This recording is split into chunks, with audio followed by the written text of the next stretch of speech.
E aí, alunos, aqui é a professora Elana, a dona de português, e hoje eu vou comentar com vocês a apostila Aprender Sempre, volume 3 de 2021, do sexto ano do ensino fundamental de língua portuguesa. Essa é a sequência de atividades 1. Então, os textos eu não vou ler para o vídeo não ficar tão extenso, mas vocês podem dar um pause para fazer a leitura. Vamos lá então para a aula 1. Aqui, então, na questão 1, tem esse texto para vocês fazerem a leitura e, em seguida, ele pergunta na letra A qual é o tema do texto infância. Então, assim, o tema é a saudade da infância, não é simplesmente a infância, é a saudade da infância. Então, a gente percebe, né, que o narrador ele vai falar de momentos da infância, de coisas da infância que até hoje são importantes para ele, que trazem essas boas memórias, né? A fala dele ali no final do texto demonstra isso claramente, então o tema é a saudade da infância.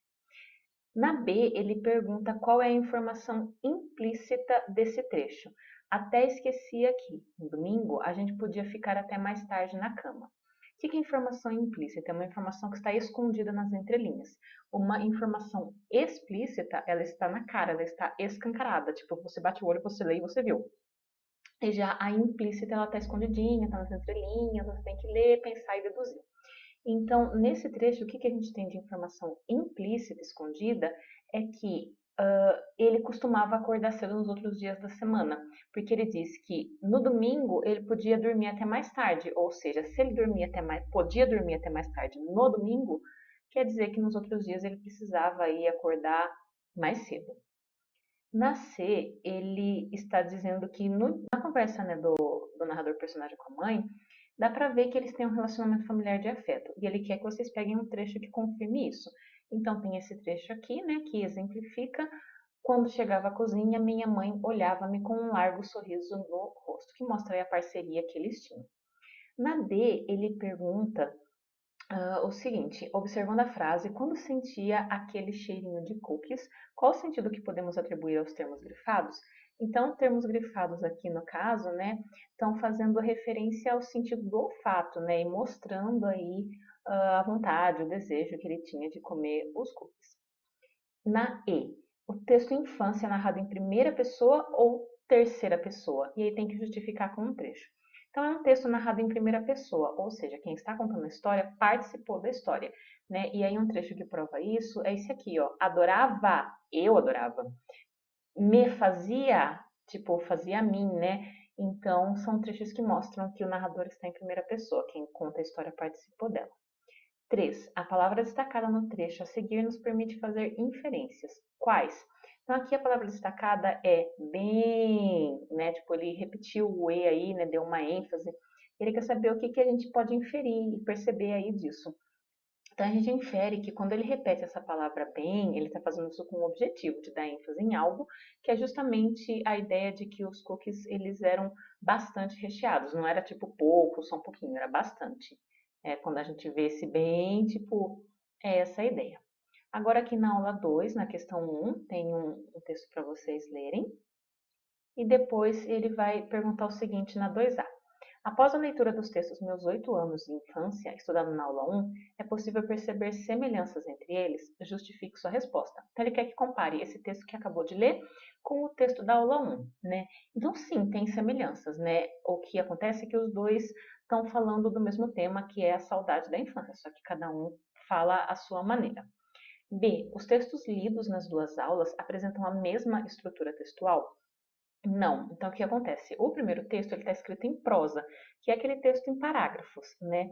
E está contando uma história. E já o segundo, ele é escrito em versos, é um poema, então ele tem as estrofes, tem as rimas, a musicalidade, todas as coisas que são características aí de um poema. Na C, ele quer que indique as diferenças, né, entre os dois textos. Então, assim, o primeiro texto é uma narrativa em prosa, né? Está sendo narrado em primeira pessoa do singular, é um relato pessoal, né, de alguém ali. E o tema é a saudade da infância. E aí tem tempo, espaço, personagens, enredo, né, que são os elementos da narrativa. E já o poema Meus 8 Anos, ele é feito em versos, né? Justamente por ser um poema. Ele tem as estrofes, tem as rimas, e tem também a saudade da infância, mas ao invés de ter narrador, como ele não é um texto prosa, aí ele vai ter o eu lírico. O eu lírico basicamente é o narrador do poema, só que a gente não chama de narrador. Se é em prosa, chama de narrador. Se é poema, chama de eu lírico. Agora, aqui na D, ele está pedindo que vocês façam um desenho para ilustrar o tema infância, e na E, que vocês façam uma pesquisa de outros poemas que tenham esse tema também, né, infância, na internet. Então, são questões aí mais individuais mesmo de vocês. Na aula 3, na questão 1, ele coloca então aí mais um poema para que vocês leiam, e na 2, ele pergunta o seguinte na letra A: o que levou as meninas a se desentenderem? Então, assim, o que acontece? Elas brigaram porque elas não queriam dividir o brinquedo, que era a boneca. Então, as duas queriam ao mesmo tempo brincar com ela, não queriam brincar junto, não queriam dividir, e aí teve a briga, né? Na B, qual foi o resultado dessa disputa? Acabou que a boneca, tipo, destruiu, né? Estragou a boneca, quebrou, perdeu o brinquedo, né? A boneca rasgou, a roupa foi estraçalhada, enfim, amassou a carinha. Na C, ele pergunta qual a melhor solução para esse conflito, né? Então, assim, seria partilhar realmente, seria dividir, né? Elas poderiam ter encontrado aí uma solução em que uma brinca, a outra espera e depois troca, ou elas brincariam juntas, né? Seria uma forma de não perder a boneca. D, o comportamento das meninas gerou um resultado muito ruim. Que ensinamento pode ser aprendido a partir do desfecho da história? Então, assim, a gente percebe que alguns comportamentos geram resultados ruins e que, no caso de uma disputa, às vezes conversar, tentar achar um acordo, um meio termo, pode ser muito melhor do que um embate ali direto, né, para evitar aí prejuízo.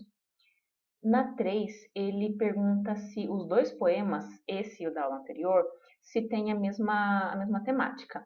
Então, o que acontece? Os dois poemas, eles vão falar de questões que estão relacionadas à infância, mas o modo de abordar isso é diferente. Então, o primeiro, ele vai falar de memórias da infância, de saudades da infância. E no segundo, vai mostrar aí uma situação de duas meninas, né, que estão na infância e que têm aí um conflito por causa de um brinquedo. Ah, para declamar um poema, o que é preciso?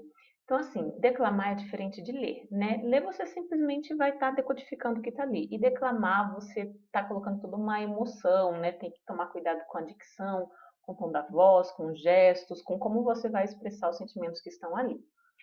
B. Todos os poemas falam só de amor? Aí é uma ideia que as pessoas têm muitas vezes e que não é realidade, né? Os poemas eles podem falar de diversos outros temas além de amor, né? O propósito deles vai ser comunicar alguma coisa que pode ser amor, que pode ser um conflito entre duas crianças, como no poema que a gente leu, sobre infância, enfim, né? Tem muitas possibilidades de tema para poema. Nas aulas 4 e 5, questão 1, né, ele pede para que vocês analisem a imagem para responder. Na A, ele quer saber, ele quer que vocês descrevam a imagem, né, e falem do que se trata, qual a finalidade e qual é o público. Então, assim, são placas de trânsito, né? Elas fazem parte aí de um processo, né, de sinalização no trânsito. E a placa que está em cima, ela está fazendo uma referência ao trem. E a de baixo está falando qual é a velocidade que pode ser, qual é o limite de velocidade que pode ser colocado ali no local. Então, elas são placas ali com o objetivo de orientar os motoristas, elas são feitas para quem vai estar circulando ali, motoristas, pedestres, e para que o trânsito seja organizado e flua bem. B. Que tipo de linguagem foi empregada em cada uma das placas contidas na imagem?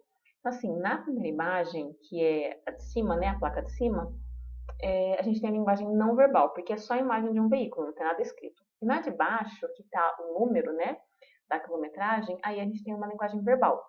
Então, que tem ali a parte escrita, né? E aí juntas elas vão comunicar uma mensagem para o leitor. Aí na questão 3, ele dá essa placa, né? E pergunta o que a gente pode entender dessa imagem. Então, assim, é uma imagem mais subjetiva, né? É uma placa de trânsito, faz alusão a uma placa de trânsito, mas não está passando uma mensagem para o trânsito, está passando uma mensagem positiva, de apoio, de estímulo. Então, diz: se não é o fim, recomece, né? E está dando aí essa placa aí, estimulando realmente quem vê a não desistir, a seguir em frente, a começar se for necessário, recomeçar se for necessário.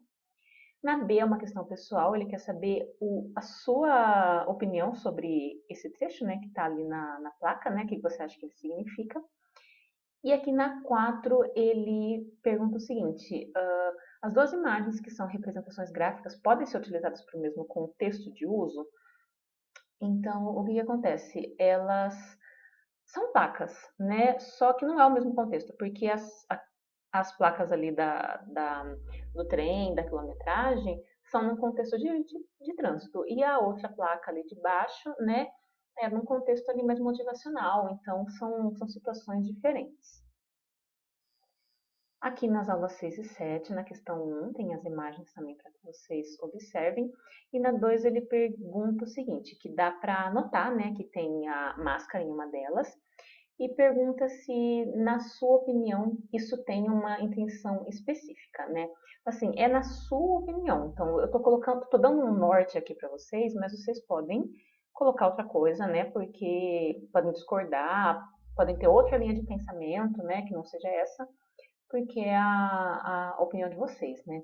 Então, assim, quando ele coloca a máscara na pintura, ele quer chamar a atenção das pessoas para que as pessoas se conscientizem que é necessário usar a máscara como uma forma de se prevenir, né, de pegar aí o vírus, né, atual. Então, tem assim, um objetivo aí, uma intenção. Não foi tipo, vou desenhar uma máscara e boa sem motivo nenhum, né? Tem um motivo. Na B, qual o sentido produzido pela presença da máscara na imagem 2? Então, o objetivo é de fazer ali uma gracinha, né, e conscientizar as pessoas, porque a Mona Lisa, que é uma imagem conhecida mundo afora, né, faz com que o leitor, vendo essa imagem dela, né, com a máscara, se conscientize realmente de que é preciso fazer esse uso para se prevenir.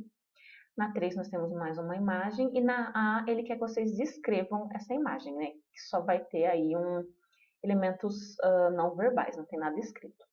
Então, a gente tem os pés de uma mulher, né? Ela está usando sandália, e num pé, assim, é dourada essa sandália, é diferente a cor, e é um homem que está calçando, né, os pés dela com essa sandália diferente. Agora, a B é pessoal, ele quer saber se você se lembrou de alguma história, tal, vendo essa imagem, né? Então, aí é bem pessoal da experiência de vocês. E já na aula 8, por fim, ele vai dar aí, né, esse texto para vocês lerem no começo, e depois ele pergunta na letra A o seguinte, quais são os objetos presentes no texto e qual que é a relação deles com o desenvolvimento das crianças. Então aqui, o que a gente tem no cartaz, né, são os livros, né, e a bicicleta. Os livros, no caso, estão ali em cima da garopinha da bicicleta.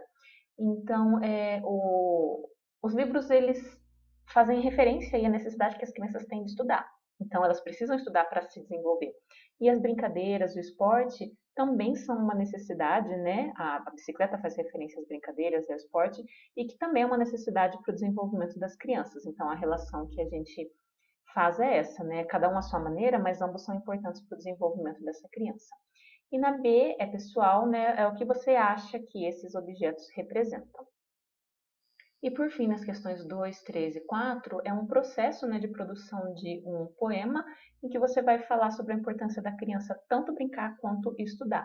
Então, daí vocês vão fazer o poema, vão elaborar de acordo com essas instruções, compartilhar com os amigos e etc. E aí, com isso, a gente termina aqui essa primeira sequência. Muito obrigada a você que me acompanhou até aqui. Se esse vídeo te ajudou, deixa um like, porque também ajuda o canal com o engajamento. Deixa um comentário também para engajar. Compartilha com seus amigos que podem precisar também desse tipo de conteúdo. Se inscreva, porque eu sempre estou postando aqui alguma coisa. E devagarzinho, né, eu vou explicando, né, essa apostila. E é isso. Um abraço, um beijo e até mais. Tchau, tchau.